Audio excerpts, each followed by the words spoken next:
اور شہر وسیع ہوتے جا رہے ہیں۔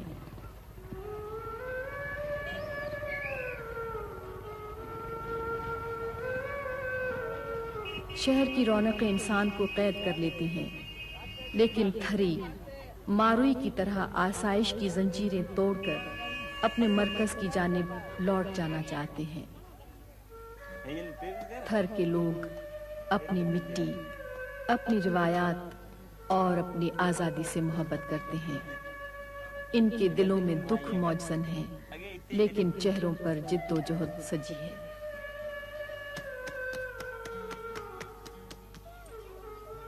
انہیں اپنی ہستی کے مٹنے کا غم نہیں، آنے والوں کی فکر ہے۔ مصائب کا یہ کڑا دن بھی گزر ہی جائے گا۔ جب ابر برسیں گے تو ایک نیا دن شروع ہوگا۔ یہ اسی دن کے انتظار میں ہے۔